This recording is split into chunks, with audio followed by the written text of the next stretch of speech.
ما كان محمد أبا أحد من رجالكم ولكن رسول الله وخاتم النبيين.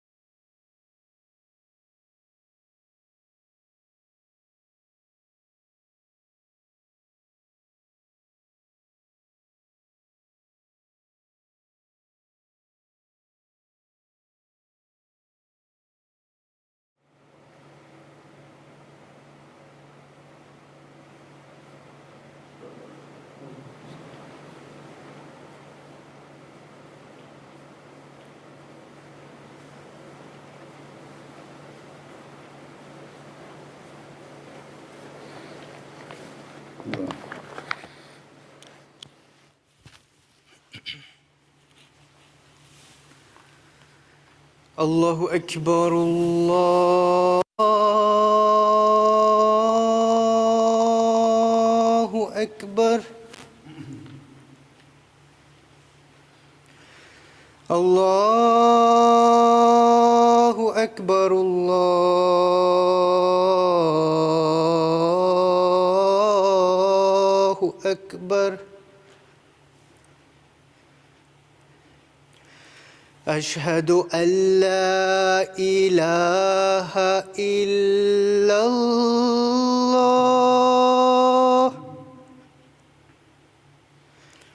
أشهد أن لا إله إلا الله.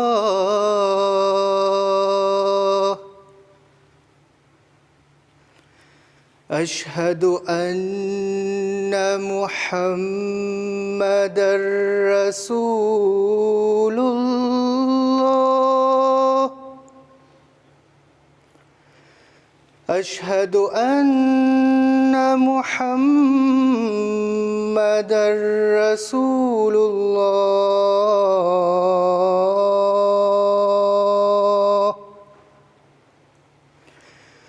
حي على الصلاة. حي على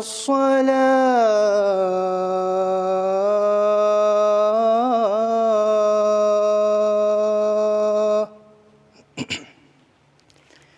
حي على الفلاح. حي على الفلاح.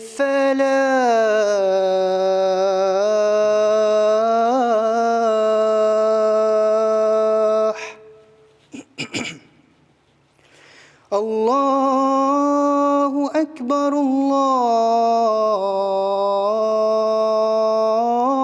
الله أكبر. لا إله إلا الله.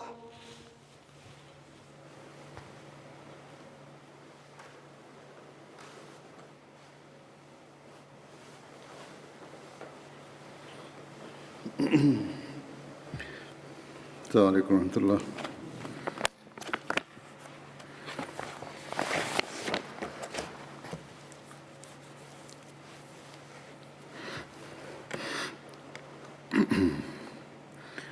أشهد أن لا إله إلا الله وحده لا شريك له وأشهد أن محمدًا عبده ورسوله. أما بعد فأعوذ بالله من الشيطان الرجيم. بسم الله الرحمن الرحيم.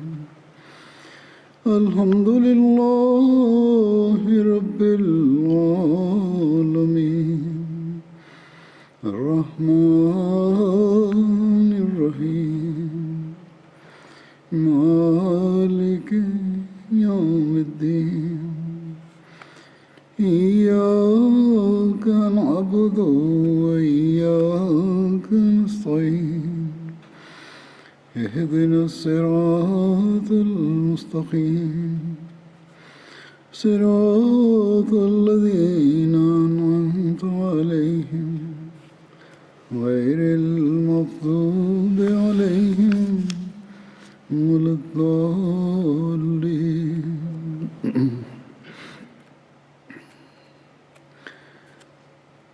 बदरी साहबा का जिक्र Bismillahirrahmanirrahim. Huzur sọ pé sàbí tó kẹ̀ tí a sọ nípa wọn nínú àwọn sàbí tó kópa nínú Badr ọ̀hún náà ni Hazrat Abu Ubaidah bin Jarrah. Orúkọ Hazrat Abu Ubaidah bin Jarrah ọ̀hún ni Amir bin Abdullah tẹ́lẹ̀ rí tí bàbá wọn sì ń jẹ́ Abdullah bin Jarrah. Hazrat Abu Ubaidah látàrí ìnagijẹ wọn yìí ọ̀hún náà ni a ṣe mọ̀ wọ́n dáradára tí wọ́n sì máa ń fi orúkọ bàbá wọn pè wọ́n. Orúkọ màmá wọn òun náà ni Umama bint Ghanam tí wọ́n wá láti ìran Quraishi ní ẹ̀ka ti Banu Haris bin Fihris. Hazrat Abu Ubaidah jẹ́ ẹni tí ó ga nípa bí wọ́n ṣe ṣe àpèjúwe wọn tí wọ́n sì jẹ́ ẹni tí kò lára púpọ̀. Wọ́n jẹ́ ẹni tí ó lára tí ó sanra. Ní ìgbà ogun Uhud, òjíṣẹ́ ńlá sallallahu alayhi wa sallam nígbàtí irin wọ ẹnu òjíṣẹ́ ńlá sallallahu alayhi wa sallam, àwọn náà wà pẹ̀lú ní àsìkò ọ̀hún. Hazrat Abu Ubaidah bin Jarrah wọ́n ṣe ọ̀pọ̀lọpọ̀ yìgì, ṣùgbọ́n nínú wọn méjì péré náà ni wọ́n bímọ fún wọn. Àwọn ọmọ méjì ni wọ́n ní, ìkan ní Yazid tí ìkejì sì jẹ́ Umair.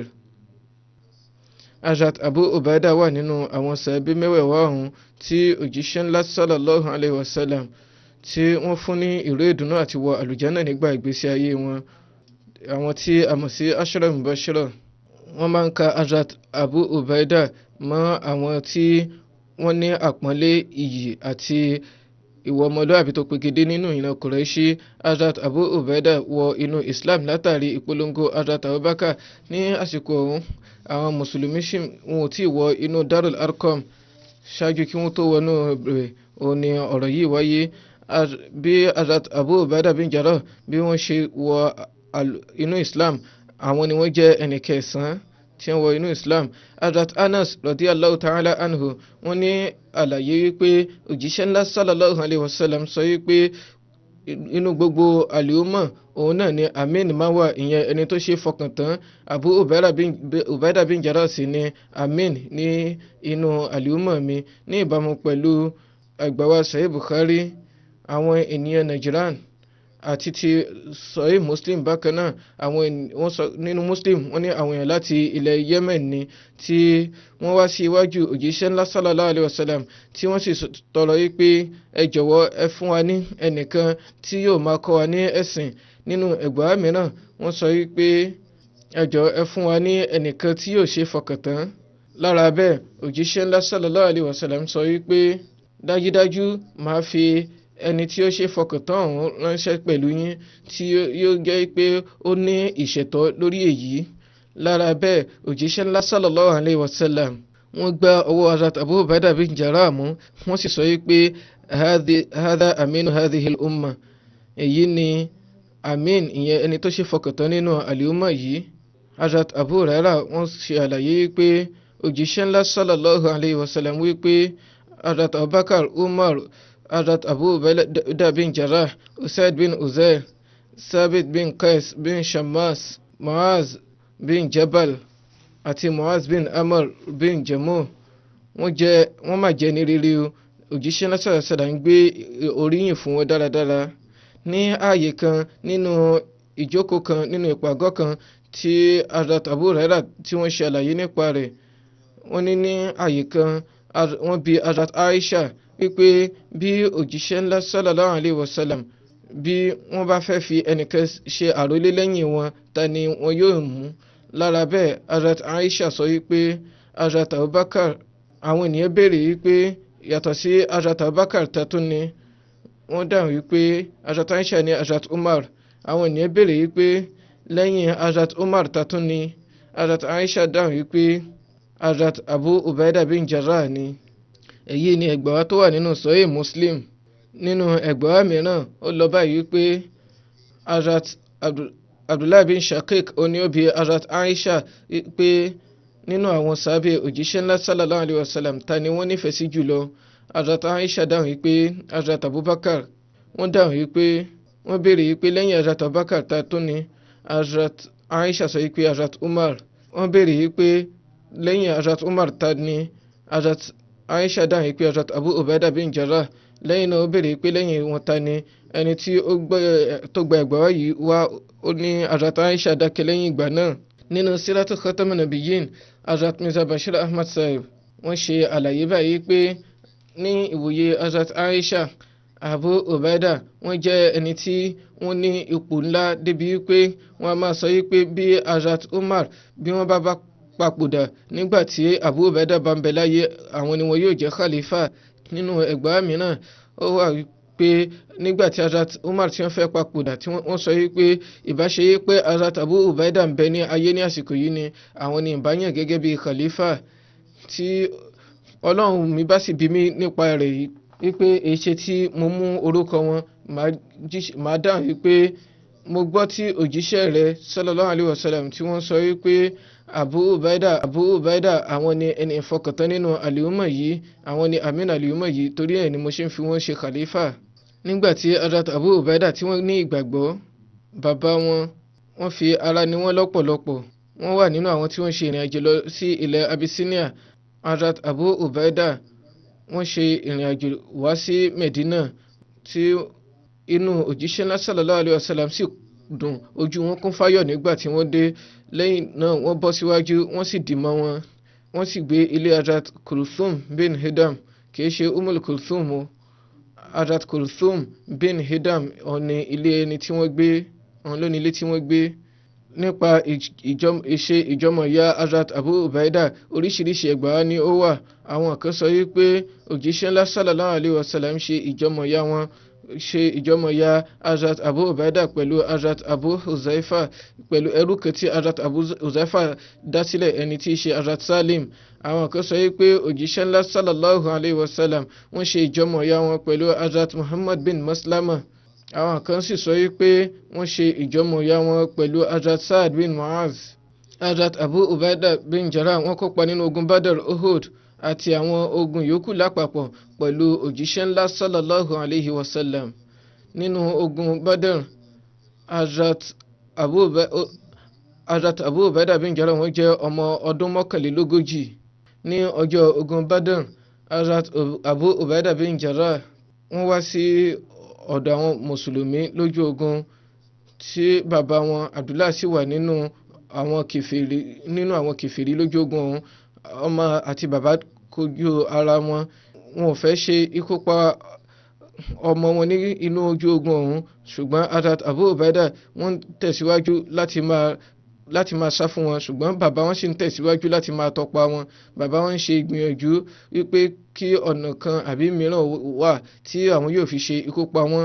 Tí wọ́n bá rí àǹfààní kankan àwọn náà lè ṣe eré yìí, ṣùgbọ́n àwọn náà ń ṣe gbogbo ìgbìyànjú láti lè bá sá kúrò lọ́dọ̀ bàbá wọn wípé kí àwọn má ṣe ikú pa bàbá wọn, kí wọ́n sì má ṣe ikú pa wọn. Ṣùgbọ́n nígbà tí Hazrat Abu Ubaidah tí wọ́n rí pé wọn ò fi àwọn sílẹ̀, tí wọ́n sì jẹ́ kí ipò ìjẹ́ ẹbí ó ju ti ìwòye wọn nípa Ọlọ́run ọba lọ. Nígbà tí wọ́n rí pé nǹkan tí ń ṣàtòrí ẹ̀fẹ́ pa mí òun náà ni pé mo nígbàgbọ́ nínú Ọlọ́run ọba ọ̀kan ṣoṣo. Wọ́n ní báyìí òun ni wọ́n ti ní iyì ẹbí wọn ju ti Ọlọ́run ọba lọ. Nígbà tí ọmọ wọn wá rí pé wọn ò fi wọ́n sílẹ̀ wọ́n sì ń tọpa wọn, báyìí náà ni bàbá wọn ṣe padà di ẹni tí ó papòdà lọ́wọ́ ọmọ rẹ̀. Nígbà tí ó kọ̀ láti fi ọmọ ọ̀hún sílẹ̀ ní ojú ogun Uhud, Abdullah bin Kamil ó wá sí ọ̀dọ̀ òjíṣẹ́ ńlá sallallahu alaihi wasallam tí ó sì ṣe àkọlù fún wọn, eléyìí tí ó jẹ́ kí ó fọwọ́ gbá wọn lójú, eléyìí tó jẹ́ kí ojú wọn kí ó pọ́n. Lẹ́yìn náà ó ń sọ wípé ẹ lọ mọ̀ wípé èmi ni Ibn Khamiyah nígbà tí òjíṣẹ́ náà sàlám tí wọ́n na ojú wọn, wọ́n sọ pé ọlọ́run bá yóò yẹpẹrẹ rẹ̀. Ẹni tí ó gba ẹ̀gbà yìí sọ pé báyìí náà ni ó yìí ṣẹlẹ̀ wípé ọlọ́run bá sọ òkúta kan lé lórí eléyìí tí ó ń bọ́ sí lára lóòrèkóòrè, èyí tí ara rẹ̀ fi di èyí tí ó pín yẹlẹyẹlẹ. Nípa ìṣẹ̀lẹ̀ yìí, Hazrat Aisha wọ́n ní ẹgbà wá wípé Hazrat Abubakar wọ́n ṣe àlàyé pé ní ojú ogun Uhud, nígbà tí òjíṣẹ́ ńlá sallallahu alayhi wa sallam tí wọ́n ju òkúta sí ojú òjíṣẹ́ ńlá sallallahu alayhi wa sallam, ó bá wọn ní èyí tó fi jẹ́ pé ó bá wọn ní ibi iwájú orú eléyìí tí ó jẹ́ kí ẹ̀jẹ̀ ó jáde ní ojú wọn. Hazrat Abubakar ní mo sáré lọ sí ọ̀dọ̀ òjíṣẹ́ náà sallallahu alaihi wasallam nígbà náà, mo wá rí i pé ẹnìkan ó ń tọpa wọn ní kíákíá bí ìgbà tí nǹkan kan ti gùn. Báyìí ni mo ṣe àdúrà yìí pé èrè Ọlọ́run ọba Allah, ẹni tí ó ń sáré bọ̀ yìí ṣe ní ẹni tí yóò di ohun ayọ̀ fún òjíṣẹ́ náà sallallahu alaihi wasallam. Nígbà tí mo dé ọ̀dọ̀ òjíṣẹ́ ńlá sallallahu alaihi wasallam, mo rí i pé Hazrat Abu Ubaida òun náà ni ó ń sáré tí ó ti sáré tayọ mi lọ sí ọ̀dọ̀ wọn yìí. Wọ́n sọ fún mi pé ìrẹ́ Abubakar, ní iwájú Ọlọ́run ọba ni mo ṣe ń sọ fún ẹ pé èmi ni màá yọ irin tí ó ti wọ ojú òjíṣẹ́ ńlá sallallahu alaihi wasallam, fún mi ní àǹfààní láti yọ. Hazrat Abubakar sọ pé mo fún wọn ní àǹfààní láti yọ. Báyìí ni Hazrat Abu Ubaida bin Jarrah wọ́n ṣe fi eyín wọn mú ìkan nínú àwọn irin ọ̀hún tí wọ́n sì fi agbára yọ eléyìí tó fi jẹ́ pé bí wọ́n ṣe yọ tán àwọn gan náà fìdí jálẹ̀, tí ó sì di pé eyín tiwọn náà ti yọ. Lẹ́yìn náà wọ́n tún fi eyín gbá irin ẹlẹ́ẹ̀kejì mú tí wọ́n sì fagídí yọ, tí wọ́n fagbára yọ títí débi tó fi yí pé eyín wọn ẹlẹ́ẹ̀kejì náà ó yọ. Nínú ogun Uhud, Hazrat Abu Bakr bin Jarrah wọ́n wà nínú àwọn ẹni ọ̀hún tí wọ́n wà pẹ̀lú òjíṣẹ́ ńlá sallallahu alayhi wa sallam, tí wọ́n dúró tí wọ́n ṣinṣin nígbà tí àwọn ènìyàn pín yẹlẹyẹlẹ. Ní Zulqada ọdún kẹfà Hijri, ní orílẹ̀ ìgbà tí wọ́n ṣe májẹ̀mú Hudaybiyah, nínú májẹ̀mú ọ̀hún wọ́n ní ìtọ́ka sí ohun méjì tí wọ́n sì pe ènìyàn láti ṣe ẹ̀rí ní àti apá ikọ̀ méjèèjì. Nínú àwọn ènìyàn tí wọ́n wá láti ọ̀dọ̀ àwọn mùsùlùmí láti lè bá bọ̀wọ́ lù, àwọn náà ni Hazrat Abubakar, Hazrat Umar, Hazrat Usman, Hazrat Abdurrahman bin Auf, Hazrat Sa'ad bin Abi Waqqas àti Hazrat Abu Ubaida bin Jarrah. Òjíṣẹ́ ńlá sallallahu alayhi wa sallam wọ́n rán Hazrat Abu Ubaida lọ sí ọ̀pọ̀lọpọ̀ sàráyà. Ó jẹ́ ogun eléyìí tí òjíṣẹ́ ńlá fúnra wọn ò ní kópa nínú rẹ̀. Wọ́n rán lọ sí ojú ogun ti Zulqas, èyí tí ó wáyé ní Nabil Akhir ti ọdún keje Hijri. Báyìí ni ó fi di pé Hazrat Mirza Bashir Ahmad Sahib MA wọ́n kọ nínú ìwé wọn Siratu Khataman Nabiyyin wípé ní Rabiul Akhir, ní oṣù Rabiul Akhir, òun ni òjíṣẹ́ ńlá sallallahu alayhi wa sallam wọ́n rán Hazrat Muhammad bin Maslama Ansari lọ sí ilẹ̀ Zulqasa, eléyìí tí ó jẹ́ ibùsọ̀ 26 sí Medina, ibùsọ̀ 24 sí Medina. Hazrat Muhammad bin Maslama àwọn àti àwọn ẹmẹ̀wà wọn mẹ́wàá wọ́n dé ibẹ̀ ní òru. Wọ́n sì rí pé àwọn 100 ènìyàn níbẹ̀ wọ́n ti ṣetán láti bá wọn jà. Àwọn tí wọ́n wà níbẹ̀ yìí wọ́n wà ní ìlọ́po 10 sí àwọn sàábé. Báyìí ni Hazrat Muhammad bin Maslama ṣe bọ́ síwájú tí wọ́n tò wọ́n wípé ìbáṣe wípé torí ogun ni wọ́n ṣe jáde ni wọn ò ní lọ ní péréte tó báyìí, wọn ò sì ní ìgbà tí ó sì di òru, ó di wípé wọ́n bẹ̀rẹ̀ sí ní ta ọfà mọ́ra wọn. Ìgbà tí wọ́n sì pe ìpolongo nítorí pé wọ́n ti rí pé àwọn pọ̀ jù wọ́n lọ. Báyìí ni ó ṣe di wípé níbẹ̀ òun náà ni àwọn mẹ́wẹ̀ẹ̀wá wọn ti jẹ́rìí ikú. Hazrat Muhammad bin Maslama àwọn ìmọ̀wá wọ́n jẹ́rìí ikú níbẹ̀, ṣùgbọ́n Hazrat Muhammad bin Maslama fúnra wọ́n bọ́ nítorí pé àwọn kèfèrí ọ̀hún rò pé bóyá wọ́n ti kú, wọ́n yọ aṣọ wọn kúrò lára wọ́n sì lọ. Báyìí ni wọ́n ṣe ròyìn pé bóyá wọ́n ti papòdà, ṣùgbọ́n tí wọ́n bá wà níbẹ̀ ni wọn ò bá papòdà síbẹ̀. Ṣùgbọ́n ó ṣẹlẹ̀ yìí pé ẹnìkan náà àwọn mùsùlùmí ó kọjá tí ó sì dá Hazrat Muhammad bin Maslama mọ̀, òun ló gbé wọn tí ó sì dá wọn padà sí Medina. Ìgbà tí òjíṣẹ́ náà sallallahu alaihi wasallam tí wọ́n mọ̀ nípa èyí, báyìí ni wọ́n ṣe rán Hazrat Abu Ubaida tí wọ́n jẹ́ ìkan nínú àwọn Quraishi àti ìkan nínú àwọn àgbààgbà sàábé. Wọ́n rán wọn láti lọ gba ẹ̀san ní ilẹ̀ Zulqasa nítorí pé ní àsìkò ọ̀hún ìró ti dé ọ̀dọ̀ wọn wípé àwọn Banu Salaba wọ́n ti ní ìgbèrò láti ṣe àkọlù fún Medina. Iná ni ó fà tí wọ́n ṣe rán Hazrat Abu Ubaida bin Jarrah láti lọ pẹ̀lú àwọn sàábé pẹ̀lú àwọn 40 sàábé. Wọ́n ní ẹ ṣe ìrìn àjò lóru kí ẹ fi débẹ̀ ní àárọ̀ kùtùkùtù. Báyìí ni Hazrat Abu Ubaida bin Jarrah wọ́n ṣe tẹ̀lé ìlànà ọ̀hún tí wọ́n sì dé ibẹ̀ ní àsìkò ìrun òwúrọ̀ tí wọ́n sì ṣe àkọlù fún wọn. Báyìí ni àwọn ènìyàn ṣe sá kúrò níbẹ̀. Hazrat Abu Ubaida bin Jarrah wọ́n kó àwọn ohun èrè wọn tí wọ́n sì kó gbogbo ẹ̀ lọ sí Medina. Èyí ò ní bí wọ́n lọ ṣe àkọlù fún wọn láti lè bá gba ẹ̀san àwọn ènìyàn tí wọ́n pa. Sàríyà ẹlẹ́ẹ̀kejì èyí tí ó jẹ́ ti ogun Zatu Salasil. Wọ́n ń pe sàríyà ọ̀hún ní ogun Zatu Salasil nítorí pé àwọn kèfèrí wọ́n de ara wọn ní ṣẹ́kẹ́ṣẹkẹ̀ sẹ́sẹ̀ kí ẹnikẹ́ni má bàa lè sá lọ. Gbogbo wọn yóò wà ní ojú kan náà láti lè bá jà kí wọ́n má bàa pín. Nǹkan mìíràn tí wọ́n tún fi ṣe bẹ́ẹ̀ òun náà ni pé ní ibẹ̀ ìṣẹ̀lẹ̀rú kan wà eléyìí tí wọ́n mọ̀ sí asalsal ní ọ̀dọ̀ àwọn kan. Wọ́n ní ọdún kẹjọ ìjírá yìí ló wáyé. Àwọn kan sì sọ pé ní ọdún keje ìjírá òun ni ìròdé ọ̀dọ̀ òjíṣẹ́ sallallahu alaihi wasallam pé àwọn Banu Qaza wọ́n ti ń gbìmọ̀ láti ṣe àkọlù fún Medina. Òjíṣẹ́ sallallahu alaihi wasallam wọ́n rán Hazrat Amr bin As pẹ̀lú àwọn 300 muhajirin àti ansar láti lọ síbẹ̀. Wọ́n ní ẹṣin 60 lọ́dọ̀ wọn. Ilẹ̀ tí wọ́n sì ń lọ ó jẹ́ ilẹ̀ ìrìn àjò ọjọ́ 10. Hazrat Amr bin As wọ́n dé ilẹ̀ àwọn Banu Qaza. Ibẹ̀ ni wọ́n ti fi ìró ránṣẹ́ sí òjíṣẹ́ sallallahu alaihi wasallam wípé àwọn ọ̀tá wípé wọ́n pọ̀ torí náà ẹ fi àwọn èèyàn kí wọ́n lẹ́yìn. Báyìí ni ìró ìdọ́dọ̀ òjíṣẹ́ sallallahu alaihi wasallam wọ́n sì fi àwọn muhajirin àti ansar 200 ránṣẹ́ ní abẹ́ Hazrat Abu Ubaida bin Jarrah. Wọ́n sì fún wọn ní ìró wípé ẹ lọ sí ọ̀dọ̀ Amr kí ẹ sì má ṣe pín kúrò lọ́dọ̀ rẹ̀. Nígbà tí wọ́n débẹ̀ èyí ni pé nǹkan tí wọ́n bá ṣe nípinnu òun náà ni ẹni láti tẹ̀lé. Nígbà tí àwọn ọmọ ogun yìí tí wọ́n pàdé àti àwọn Hazrat Amr bin As wọ́n bẹ̀rẹ̀ sí ní wòye nípa ipò kọ̀ọ̀kan. Bó tilẹ̀ jẹ́ pé Hazrat Abu Ubaida bin Jarrah ipò wọn ó fojú hàn wípé ó ga, ṣùgbọ́n nígbà tí Hazrat Amr tí wọ́n dúró ṣinṣin wípé àwọn jẹ́ adarí ogun yìí. Báyìí ni Hazrat Abu Ubaida bí wọ́n ṣe gbà torí pé òjíṣẹ́ sallallahu alaihi wasallam ti fún wọn ní ìlànà wípé wọn ò gbọ́dọ̀ ní ìpín ìyapa ẹnu. Báyìí ni wọ́n ṣe ìpinnu tí wọ́n sì jà ní ọ̀nà tí ó tọ́ títí tí àwọn kèfèrí tí wọ́n fi fìdí rẹmi.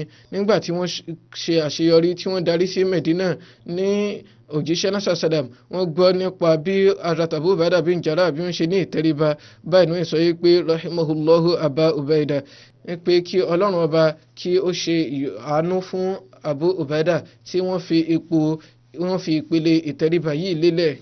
Lẹ́yìn náà ó ti sàríyà ti Siful Bahr àwọn ikọ̀ àwọn ogun tí òjíṣẹ́ sallallahu alaihi wasallam tí wọ́n bá ti ní kópa nínú ẹ̀ òun ni wọ́n ń pè ní sàríyà eléyìí òun ni wọ́n lọ ní ọdún kẹjọ ìjírá.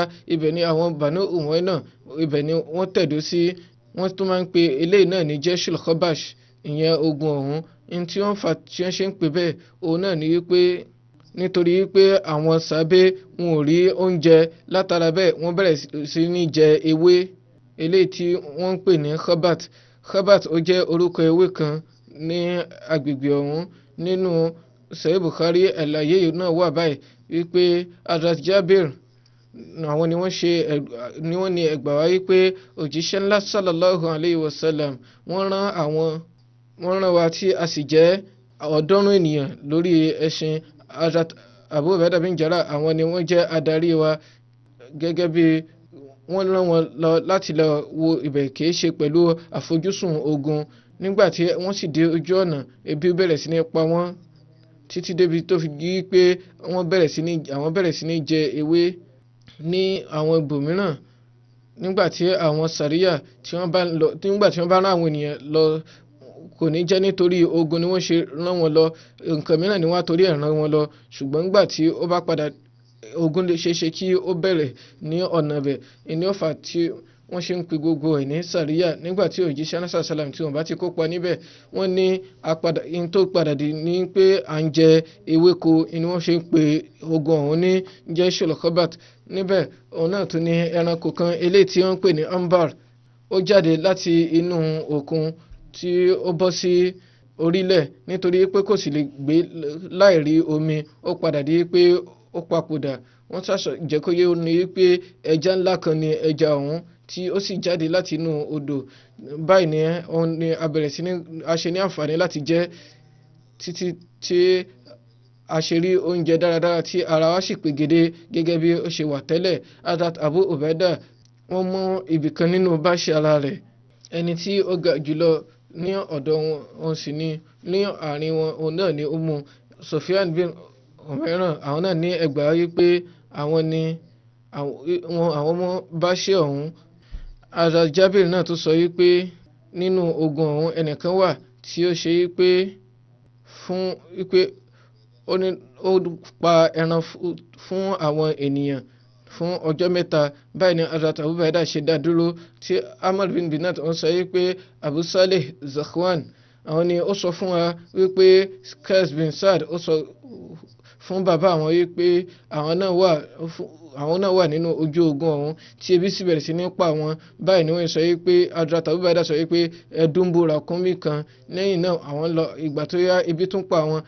Hazrat Abu Ubaida tún sọ wípé ẹ̀dùnbù ràkúnmí kan. lẹ́yìn náà mo tún dùnbù rẹ̀. lẹ́yìn náà ìgbà tó yá ebi tún pa wọn tó ní ẹ̀dùnbù ràkúnmí kan. ìyẹn ràkúnmí eléyìí tí àwọn ènìyàn tó wà pẹ̀lú wọn nígbò ṣe pé wọ́n kó àwọn ẹrù kan dání.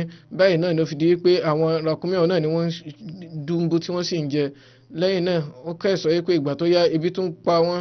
báyìí ni Hazrat Abu Ubaida sọ wípé lẹ́yìn náà wípé kí wọ́n dùnbù rẹ̀. lẹ́yìn náà wọ́n dá mi dúró wípé mi ò gbọ́dọ̀ dùnbù ràkúnmí kankan mọ́. nínú ẹgbàá mìíràn wọ́n sọ wípé Hazrat Jabir bin Abdullah wọ́n ṣe àlàyé wípé nínú Jeshul Khobat ẹni àwọn jáde láti lọ tí wọ́n fi Hazrat Abu Ubaida ṣe adarí tí ebi sì bẹ̀rẹ̀ sí ní pa gbogbo wa.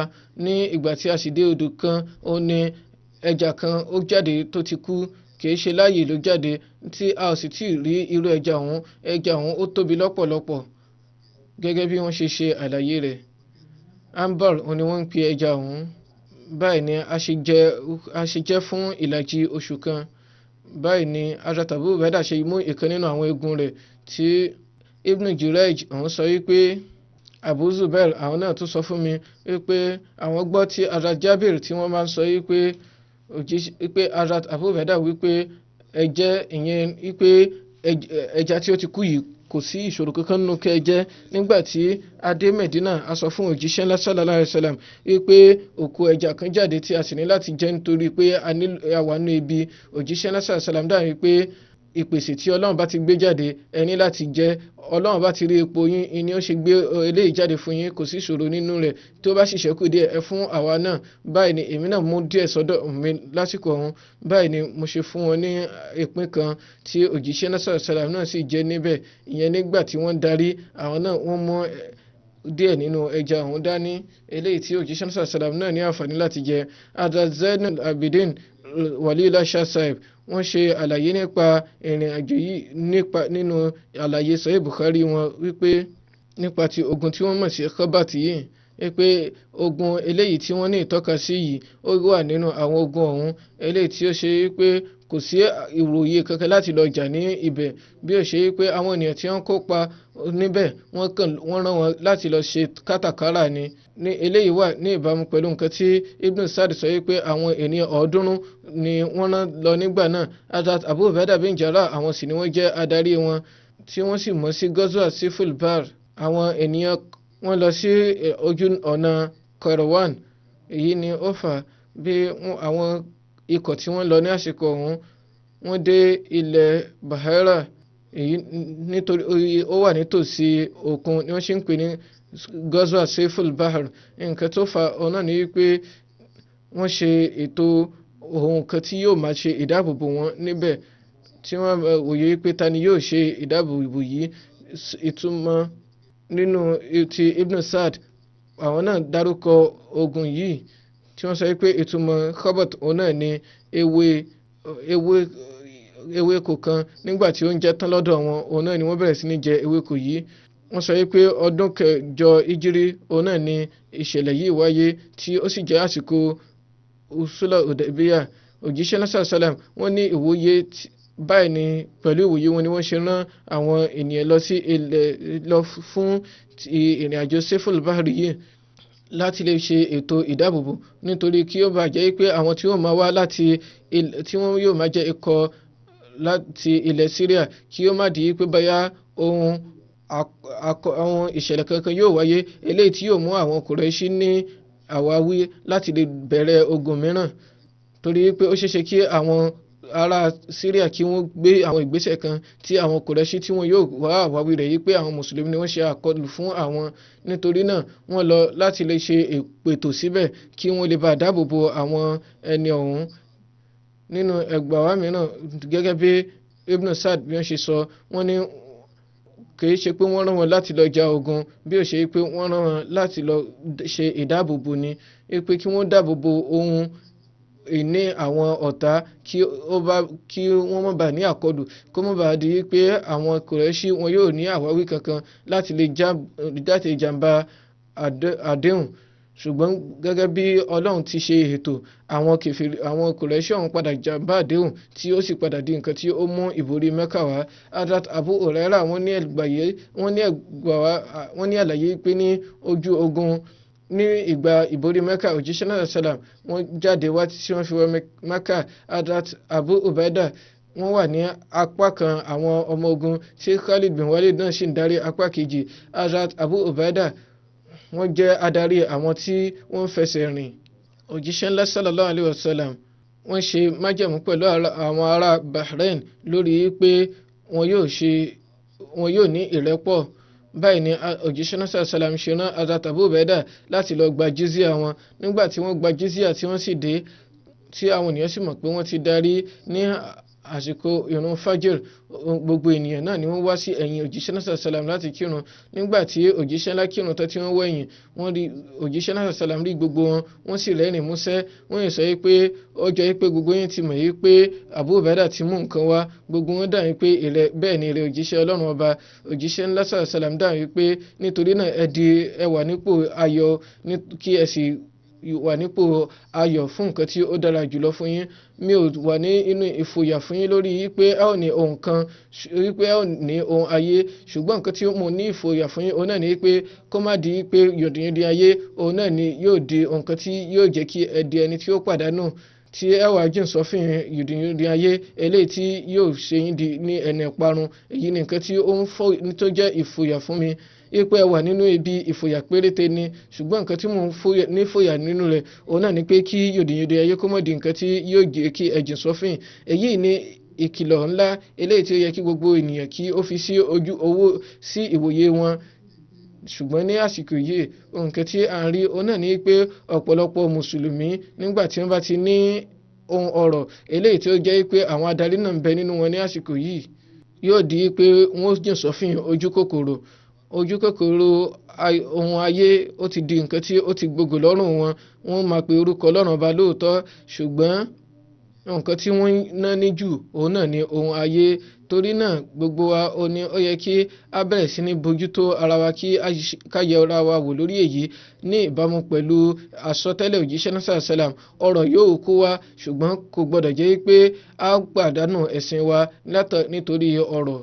Ní ọdún kẹwàá ìjírí nígbà tí wọ́n wà ní inú hajjatul wada, Hazrat Abu Ubaidah wọ́n ṣe hajj pẹ̀lú òjíṣẹ́ náà sallallahu alayhi wa sallam. Nígbà tí òjíṣẹ́ náà sallallahu alayhi wa sallam tí wọ́n papòdà, àwọn ènìyàn bẹ̀rẹ̀ sí ní ṣe jiyàn yìí pé bóyá kí wọ́n ṣe sàárè wọn ní èyí tí yóò jẹ́ lahad ni àbí kó má jẹ́ èyí tí yóò jẹ́ lahad. Báyìí ni wọ́n ṣe rán ẹnìkan lọ sí ọ̀dọ̀ Hazrat Abu Ubaidah àti sàbẹ̀ mìíràn wípé ẹnikẹ́ni tí ó bá kọ́ wá nǹkan tí ó bá wí òun náà ni a ó tẹ̀lé. Hazrat Abu Ubaidah àwọn ni wọ́n wá ní ìbámu pẹ̀lú ọ̀dọ̀ àwọn ìlànà àwọn tí wọ́n jẹ́ ará Mẹ́kà. Àwọn níwòye kí wọ́n ṣe láì ní lahad, tí àwọn ti Abu Talha sì níwòye pẹ̀lú tàwọn ará Medina yìí pé kó ní lahad. Báyìí ni ẹni tí ó lọ sí ọ̀dọ̀ Hazrat Abu Ubaida kò bá wọn, ṣùgbọ́n tẹni tí ó lọ sí ọ̀dọ̀ Hazrat Abu Talha òun ni ó tètè dé, tí ó sọ pé èyí tí ó jẹ́ lahad òun ni kí wọ́n ṣe. Lẹ́yìn ìgbà tí òjíṣẹ́ náà sàlám papòdà, ọ̀rọ̀ ìyapa ẹnu lórí wípé ẹni tí yóò jẹ́ khalifa nípa rẹ̀ àlàyé wà nínú Sahih Bukhari. Mo ti ṣe àlàyé nínú eléyìí náà sẹ́yìn, ṣùgbọ́n ní ibi báyìí nínú ìsọ̀rọ̀ nípa Hazrat Abu Ubaida ó ṣe kókó kí n mẹ́nu bà wípé lẹ́yìn ìgbà tí òjíṣẹ́ ńlá sallallahu alaihi wasallam tí wọ́n papòdà, àwọn Ansari wọ́n kóra jọ tí wọ́n sì sọ wípé ìkan nínú àwa tí a jẹ́ Ansari òun náà ni a jẹ́ adarí, tí a sì mú ìkan nínú àwọn tí wọ́n jẹ́ muhajirin náà. Báyìí ni Hazrat Abubakar, Hazrat Umar àti Hazrat Abu Ubaida bin Jarrah wọ́n débẹ̀. Hazrat Umar fẹ́ sọ̀rọ̀ ṣùgbọ́n Hazrat Abubakar wọ́n dá wọn dẹ́kun. Wọ́n sọ wípé ní àsìkò ohun kan tí mo fẹ́ sọ òun náà ni wípé torí pé mo ti kọ àkọsílẹ̀ kan eléyìí tí mo nífẹ̀ẹ́ sí lọ́pọ̀lọpọ̀ tí mo sì wòye pé bóyá Hazrat Abubakar wọ́n lè má sọ irú ọ̀rọ̀ ọ̀hún. Ṣùgbọ́n nígbà tí Hazrat Abubakar tí wọ́n sọ ọ̀rọ̀ ní èyí tó dáńtọ́, eléyìí tó tayọ gbogbo nǹkan tí mo ti kọ sílẹ̀. Ní báyìí Hazrat Abubakar sọ wípé àwa tí a jẹ́ muhajirin àwa ni amir, ẹ̀yin tí ẹ sì jẹ́ ansar ẹ̀yin ni wazir. Báyìí ni wọ́n ṣe dáhùn wípé láíláí a ò ní gba eléyìí, ìkànnì yìí ni yóò jẹ́ amir tí ìkànnì wa náà yóò sì tún jẹ́ amir. Hazrat Abubakar wọ́n dáhùn wípé rárá o, àwa ni a jẹ́ amir ẹ̀yin lẹ́ sì jẹ́ wazir, nítorí wípé àwọn Kùrẹ́ṣì wọ́n jù yín lọ láti àtilẹ̀ wá. Báyìí ni Hazrat Umar àti Hazrat Abu Ubaida bin Jarrah wọ́n fi orúkọ wọn sílẹ̀ yìí pé nínú kẹ́ mú Umar àbí Hazrat Abu Ubaida bin Jarrah ẹ̀yàn gẹ́gẹ́ bí khalifa. Báyìí ni Hazrat Umar ṣe dáhùn pé rárá o, àwa ni a ó ṣe bayat ti yín, ọwọ́ yín ni a ó ti ṣe bayat, nítorí pé ẹ̀yin ni adarí wa tí ẹ̀yin sì ẹni tẹ́ ẹ dára jùlọ nínú wa, àti pé ẹ̀yin ni òjíṣẹ́ náà sàlám nífẹ̀ẹ́ sí jùlọ nínú wa. Báyìí ni Hazrat Umar ṣe sọ̀rọ̀ yìí tí wọ́n sì gbọ́ ọwọ́ wọn mú tí wọ́n ń ṣe bayat. Lẹ́yìn èyí àwọn ènìyàn náà sì bẹ̀rẹ̀ sí ní ṣe bayat Hazrat Abubakar.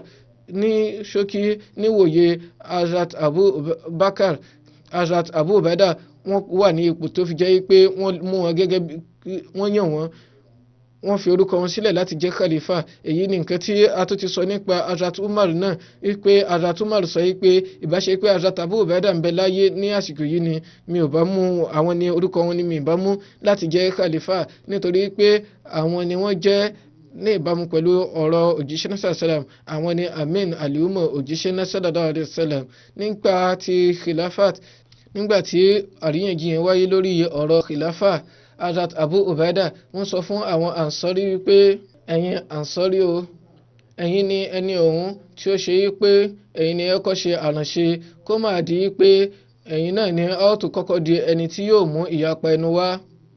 Hazrat Abubakar radiyallahu ta'ala anhu nígbà tí wọ́n di khalifa, wọ́n fi Hazrat Abu Ubaida ṣe àkóso ètò ọ̀rọ̀ owó, wọ́n sì rán wọn lọ sí lẹ́yìn ìgbà tí Hazrat Umar tí wọ́n di khalifa, wọ́n fi Hazrat Khalid bin Wadi bin Khalid láti ṣe adarí àwọn ogun, wọ́n mú wọn kúrò tí wọ́n sì fi Hazrat Abu Ubaida ṣe adarí wọn. Ní ẹgbàá wáyé pé Hazrat Yazid bin Abu Sufyan, ìyẹn ọmọ Hazrat Abu Sufyan kan, nígbà tí wọ́n ṣe àkọlù fún ilẹ̀ Jordan, tí apá kejì tí Shurabid bin Hassana tí ó wá láti Balka, ìkẹta òun ni ti Hazrat Amr bin As tí wọ́n wá láti ilẹ̀ Palestine tí wọ́n gbàbẹ̀ wọ Syria, ẹnikẹ́ni tí ní Hazrat Abu Ubaida bin Jarrah tí wọ́n wọ ilé láti ilẹ̀ Hims. Hazrat Abubakar wọ́n sọ wípé nígbàtí gbogbo wọn tí wọ́n bá ti papọ̀ sí ojú kan, Hazrat Abu Ubaida òun ni wọn yóò jẹ́ adarí gbogbo ọmọ ogun. Ikọ̀ kọ̀ọ̀kan òun ni wọ́n jẹ́ 1,000 ọmọ ogun, ṣùgbọ́n tí ọ̀dọ̀ Hazrat Abu Ubaida wọ́n jẹ́ 1,000. Nígbàtí wọ́n débẹ̀ wọ́n ní ẹ wò báyìí, ẹ ò gbọ́dọ̀ fi ara ní ara yín, ẹ sì gbọ́dọ̀ fi ara ní àwọn ẹ̀mẹ̀wá yín, ẹ gbọ́dọ̀ bínú sí ẹnikẹ́ni bí ó ṣe pé ẹ bá wọn jíròrò kí ẹ sì ṣe déédéé kí ẹ mọ̀ wípé oníwà ìbàjẹ́ kò ní rí àṣeyọrí nígbà tí tẹ bá sì ti dojú kọ àwọn ọ̀tá ẹ ò gbọ́dọ̀ dẹ̀yìn nítorí pé Ọlọ́run bá ti sọ wípé ẹnikẹ́ni tí ó bá ti dẹ̀yìn yóò kùnà tí yóò sì jẹ́ wípé inú iná ni yóò jẹ́ ibùgbé rẹ̀ àyàfi ẹni tí ó bá jẹ́ wípé ó padà sẹ́yìn láti lọ wá ọ̀nà mìíràn tí yóò gbà ṣe àkọlù. Ẹ wò èyí wà nínú Suratu Anfal nínú Al-Quran ní ìyẹn ẹsẹ̀ ìkẹtàdínlógún.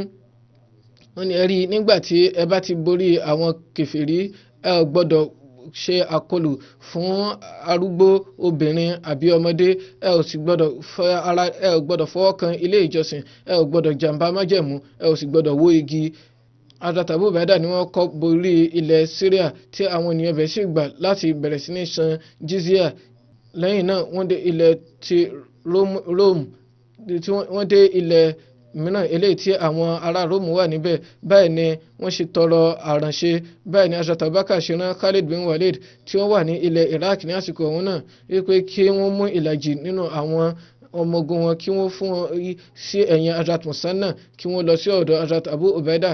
Hazrat Abubakar wọ́n sì kọ lẹ́tà sí Hazrat Abu Ubaida yìí pé mo ti yan Khalid bin Walid ṣùgbọ́n mo mọ̀ yí pé ó dára jù lọ ṣùgbọ́n mọ̀ pé Atik bin Abu Quhafa ìyẹn Atik orúkọ Hazrat Abubakar ní ṣe tí Abu Quhafa sì jẹ́ orúkọ bàbá wọn. Wọ́n ní mọ̀ yí pé ẹrúsìn Ọlọ́run ọba Atik bin Abu Quhafa òun ni ó fi àkọ́ránṣẹ́ ìyẹn lẹ́tà ìránṣẹ́ sí Abu Ubaida kí àlàáfíà Ọlọ́run bá kí ó máa bá mo ti fi àwọn ọmọ ogun Syria sí abẹ́ Khalid ó gbọ́dọ̀ ṣe àtakò fún bí ó ṣe pé kó tẹ́tí kí o sì tẹríba. Mo ti ṣe ní adarí mo mọ̀ yí pé ó tayọ rẹ̀ ó jùlọ ṣùgbọ́n mo ní ìwòye wípé ó dáńtọ́ ní ojú ogun nínú ìpètò ogun jù ọ́ lọ. Ìyẹn Khalid bin Walid Ọlọ́run ọba á tọ́ èmi àti ẹ sí ojú ọ̀nà tí ó tọ́. Hazrat Abubakar ni wọ́n kọ ilé ìránṣẹ́ Khalid bin Walid nígbà tí wọ́n dé ilẹ̀ Hira ìyẹn ìlú kan ní Iraq. Ibẹ̀ ni wọ́n ti kọ àkọ́ránṣẹ́ sí Abu Ubaida yìí pé kí àlàáfíà Ọlọ́run kí ó máa bá yín. Hazrat Abubakar ni wọ́n rán mi lọ sí ilẹ̀ Syria tí wọ́n sì kó àwọn ọmọ ogun sí mi lẹ́yìn. Mo fi Ọlọ́run bá ṣẹ̀rí mi ò tọrọ eléyìí kò sì wù mí rárá. Ipò tí ẹ wà náà ni ẹ ó máa wà nígbà gbogbo. A ò ní ṣe àìgbọràn sí yín a ò sì ní fojúlé náà ìlànà yín kankan. Ẹ̀yin ni adarí àwọn mùsùlùmí a ò sì lè fojúlé náà àjùlọ tí ẹni sí wa tí a ò sì lè bọ́ sí iwájú yín.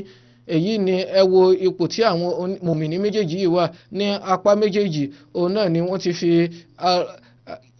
ti fi ìfẹ́ra ẹni ní ipò ìrẹ̀lẹ̀ hàn nípa ti ogun Ajnadain eléyìí tó wáyé ní Jumadil Awwal ní ọdún kẹtàlá hijira. Ibẹ̀ ni àwọn ọ̀kẹ́ márùn-ún àwọn ọmọ ogun ilẹ̀ Róòmù ti kọlù àwọn mùsùlùmí.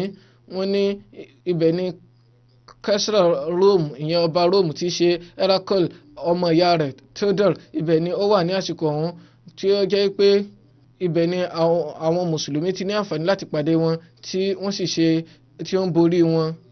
Lẹ́yìn ogun Ajnadain àwọn mùsùlùmí wọ́n ṣe ìṣèdè fún ilẹ̀ Damascus. Báyìí ni wọ́n ṣe àlàyé rẹ̀ wípé ìgbà tí àwọn mùsùlùmí tí wọ́n dé ilẹ̀ Damascus ìyẹn ìlú tó wà ní abẹ́ Syria tí ó sì wà nínú àwọn ilẹ̀ ìṣẹ̀ǹbáyé.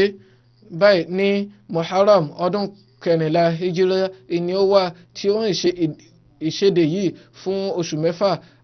Àwọn ọ̀tá tí wọ́n wà nínú odi wọ́n ti odi wọn nígbà ṣe pé ilẹ̀ wọn ni eléyìí tí ó fà tí ó jẹ́ kí àwọn mùsùlùmí kí wọ́n wà ní ìta tí wọ́n sì fún wọn ní ìṣèdè. Báyìí ni Hazrat Abubakar Hazrat Khalid bin Walid wọ́n wà ní Hazrat Abu Ubaida wà ní ibi ilẹ̀kùn ìlà oòrùn tí Hazrat Khalid sì wà ní ibi ìwọ̀ oòrùn. Ará Rome wọn yóò jáde láti jà wọn yóò sì tó sáré wọnú ilé padà tí wọn yóò sì ti odi wọn. Nǹkan tí wọ́n ń wòye òun náà ní pé bóyá àwọn ọba Róòmù wọn yóò fi àwọn alátìlẹyìn ránṣẹ́ ṣùgbọ́n àwọn mùsùlùmí ti borí wọn tí ó jẹ́ kí wọ́n àǹfààní èyí. Hazrat Khalid bin Walid wọ́n mú àwọn ẹmẹ̀wà wọn tí wọ́n sì gun odi ọ̀hún tí wọ́n sì ní àǹfààní láti ṣí ilẹ̀kùn. Báyìí ni wọ́n ṣe ní àǹfààní wọlé. Nígbà tí Hazrat Abu Ubaidah tí wọ́n rí i pé wọ́n ti wọlé, wọ́n fún wọn ní ìró wípé kí wọ́n tọrọ ìrẹ́pọ̀ pẹ̀lú wọn, ṣùgbọ́n ìró ò dọ́dọ̀ Hazrat Khalid. Torí náà wọ́n tẹ̀síwájú láti máa jagun. Báyìí ni wọ́n ṣe tètè rán ẹlòmíràn láti lọ dẹ́kun eléyìí, ṣùgbọ́n ní àárín ìlú òun náà ni ogun yìí ti wà nílẹ̀, tí ó wáyé ní ìgbà tí wọn yóò fi dé àárín ìlú. Ibẹ̀ ni Hazrat Abu Ubaidah ti pàdé Hazrat Khalid bin Walid wípé àwọn ti ṣe májẹ̀mú ìrẹ́pọ̀ pẹ̀lú wọn. Ibẹ̀ sì ni wọ́n ti dá ogun ọ̀hún dúró, níbi tí ogun ti fíìl, ìyẹn ogun elérin. Nígbà tí wọ́n borí, tí àwọn mùsùlùmí borí tán, wọ́n bọ́ síwájú tí wọ́n sì mọ̀ wípé àwọn ọmọ ogun Rome wọ́n ti kóra jọ sí ilẹ̀ Bisan láti ṣe àkọlù fún àwọn mùsùlùmí. Àwọn mùsùlùmí wọ́n ti wà ní ilẹ̀ Fehel. Báyìí ni àwọn ará Rome wọ́n ṣe fi ìró ránṣẹ́ pé àwọn fẹ́ ìrẹ́pọ̀. Nígbà tí ìró dé ọ̀dọ̀ Hazrat Abu Ubaidah, wọ́n rí i pé gbogbo wọn ò ní wọ́n ti dira ogun tí kò sí ìyàtọ̀ kankan lára wọn. Báyìí ni wọ́n ṣe wá bèrè pé ta ni adarí níbí. Ó dàn, wọ́n ná ọwọ́ sí ẹnìkan tí ó jókòó ní ilẹ̀. Hazrat Abu wípé ṣé ìwọ ni Sibasala? Báyìí ni aṣojú ó sọ wípé ẹ jẹ́ kí àwọn ọmọ ogun yín kí wọ́n kúrò ní bíbá. Lórí ọmọ ogun kọ̀ọ̀kan ẹ máa gba ẹgbẹ̀rún dinar, tí khalifa yóò sì máa gba 1,000 dirham. Wọ́n sọ wípé àwọn ò jáde wá láti wá jẹ́rìí owó yín, bí ó ṣe pé láti gbé ìró Ọlọ́run ọba ga. Báyìí ni ẹni tí í ṣe aṣojú wọn yìí ó darí sí ọ̀dọ̀ àwọn ènìyàn rẹ̀. Hazrat Abu Ubaidah sọ pé kí àwọn ẹmẹ̀wà wọn kí wọ́n gbáradì. Ní àárọ̀ ọjọ́ kejì òun ni ogun sì tún bẹ̀rẹ̀ láàrin wọn, tí wọ́n sì tẹ̀síwájú láti máa jà, pẹ̀lú pé àwọn mùsùlùmí kéré jọjọ. Báyìí náà ni wọ́n ṣe borí àwọn ará ilẹ̀ Róòmù ọ̀hún, tí ó fi di pé gbogbo ilẹ̀ Jordan ó bọ́ sí ọ̀dọ̀ àwọn mùsùlùmí. Lẹ́yìn eléyìí ó ní wọ́n rán wọn lọ sí ilẹ̀ Hims, tí wọ́n sì jẹ́ ilẹ̀ kan tí wọ́n mọ̀ nípa ogun dáradára. Nígbà tí wọ́n dé ilẹ̀ Lebanon, wọ́n wà ní ilẹ̀ kan tó jẹ́ ilẹ̀ ìṣẹ̀ǹbáyé, tí wọ́n sì rí àwọn ilẹ̀ ibi tí àwọn ènìyàn ti gbé tẹ́lẹ̀ rí. Ibẹ̀ ni àwọn ẹni ọ̀hún wọ́n tọrọ láti ṣe ìrẹ́pọ̀ lórí pé àwọn yóò máa san jizya. Nípa yìí Hazrat Abu Ubaidah wọn ja ìjà kankan wípé ó dáa náà, ẹ tẹ̀síwájú láti máa san jizya kí ẹ sì wà ní ojú ọ̀nà ẹ̀sìn yín. Hazrat Abu Ubaidah wọ́n dúró sí ilẹ̀ Hims. Hazrat Khalid bin Walid náà wà pẹ̀lú wọn nígbà náà. Àwọn tí wọ́n wà nínú odi ọ̀hún wọ́n ṣetán láti jà, ṣùgbọ́n nígbà tí wọ́n sọ ìrètí nù, wọ́n ju àwọn ohun ìjà wọn sílẹ̀, tí wọ́n sì tọrọ láti ní ìrẹ́pọ̀. Wọ́n sì ṣe májẹ̀mú lórí pé wọ́n ó dáàbò bo àwọn ilẹ̀ wọn àti ohun ìní wọn. Ẹni tó bá sì fẹ́ wà lójú ọ̀nà ẹ̀sìn rẹ̀ yóò tẹ̀síwájú láti máa san jizya. Èyí ni wípé yóò mú ẹ̀sìn rẹ̀ dúró, ṣùgbọ́n yóò máa san jizya, èyí tí í ṣe ìdákọ́lẹ̀. Lẹ́yìn náà àwọn mùsùlùmí lọ sí ilẹ̀ Lazikiya, eléyìí tí ó wà ní agbègbè kan ní Syria. Ó sì jẹ́ ibìkan tí wọ́n máa ń kà kún ilẹ̀ Hims bákan náà. Lazikiya ni wọ́n ń pe orúkọ ibẹ̀, tí wọ́n sì fún wọn ní ìṣèdè nípa ti ààbò. Ilẹ̀ Lazikiya ó jẹ́ eléyìí tí ó wà ní ààbò dáradára. Ibẹ̀ ni ara gba ènà mìíràn láti lè bá borí wọn. Ní ìgbà tí wọ́n dé ilẹ̀ ní àárọ̀ ọjọ́ kejì, wọ́n lọ padà sí ilẹ̀ Hims. Wọ́n ti wòye pé bóyá wọ́n ti darí ni. Lẹ́yìn náà wọ́n ní láti àwọn ará inú ìlú, wọ́n ti rí pé àwọn tí wọ́n ṣe ìṣòde wọ́n ti ń darí, inú wọn dùn, wọ́n sì ṣí ilẹ̀kùn. Báyìí náà ni ní apá kejì Hazrat Abu Ubaidah wọ́n darí síbẹ̀ ní òru, tí wọ́n sì fi ara pamọ́ ṣe àwọn ìpàgọ́ eléyìí tí wọ́n máa ń ṣe níbẹ̀. Ibẹ̀ ni wọ́n pamọ́ sí. Nígbà tí wọ́n sì ṣí ilẹ̀kùn ní àárọ̀ ọjọ́ kejì, bẹ́ẹ̀ náà ni wọ́n wọlé lẹ́sẹ̀kẹsẹ̀, tí wọ́n sì borí ìlú ọ̀hún. Ní ọjọ́ iwájú inshallah ta'ala á tẹ̀síwájú lórí ìṣẹ̀lẹ̀ yìí. Àwọn Ahmadi Pakistan wọ́n ní láti ṣe ẹ ní láti ṣe àdúrà púpọ̀ fún wọn kí ọlọ́run ọba kí ó là wọ́n lọ́wọ́ àwọn ìwà ìbàjẹ́ àwọn àlùfáà àti àwọn ìjọba, torí pé àkọlù ńlá òun náà ni ó ń bẹ fún wọn ní àsìkò yìí. Àwọn tí wọ́n wà nídìí òfin kì í kú ṣe pé wọn ò mọ ìṣedéédé, wọn ò mọ òdodo, ṣùgbọ́n níṣe ni wọ́n ń tako nǹkan tí níṣe ni wọ́n wà nínú ìfòyà. Nǹkan tí àwọn àlùfáà bá sì sọ òun náà ni wọ́n ń tẹ̀lé, yálà bóyá nítorí pé wọ́n fẹ́ dáàbò bo ẹ̀mí ara wọn ni, àbí wọ́n fẹ́ ní ìlọsíwájú nínú ètò òṣèlú. Ṣùgbọ́n máa rántí o wípé èyí náà ni yóò jẹ́ ohun ìparun fún wọn. Àwa tí ń la inú ìnira ọ̀hún kọjá láti ẹ̀yìn wá, ṣùgbọ́n á tẹ̀síwájú láti máa rí àránṣe Ọlọ́run ọba. Ṣùgbọ́n ìṣe eléyìí tí wọ́n ṣe yìí, tí wọn ò bá fi dẹ̀yìn, ìparun wọn yóò jẹ́ ohun kan tí ó dájú. Torí náà kí àwọn Ahmadi àgbáyé kí wọ́n ṣe àdúrà ní àsìkò yìí kí Ọlọ́run ọba kí ó mú ìṣòro yìí kúrò, kí ó sì jẹ́ kí ìbánisepọ̀ rẹ̀ pẹ̀lú Ọlọ́run ọba kí ó dúró ṣinṣin, kí a lè bá tẹ̀síwájú láti máa rí àránṣe Ọlọ́run ọba, ìyẹn àwọn Ahmadi tí wọ́n wà níbẹ̀ àti àwọn tí wọ́n wà ní ìta bẹ̀, kí Ọlọ́run ọba kí ó ṣàánú fún gbogbo wa.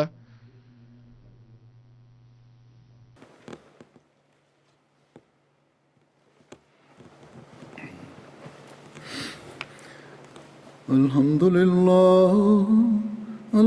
لله نحمده ونستعينه ونستغفره ونؤمن به ونتوكل عليه ونعوذ بالله من شرور أنفسنا ومن سيئات أعمالنا.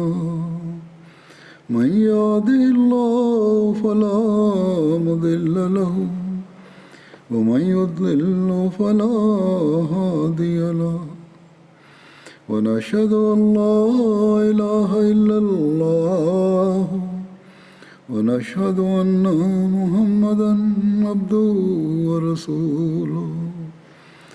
عباد الله رحمكم الله، إن الله يأمر بالعدل والإحسان وإيتاء ذي القربى وينهى عن الفحشاء والمنكر والبغي يعظكم لعلكم تذكرون.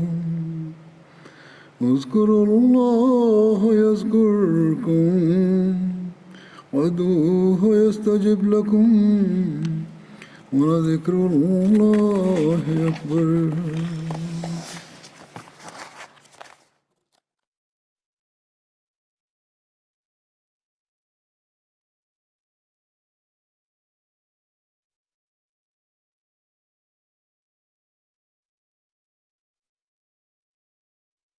ما كان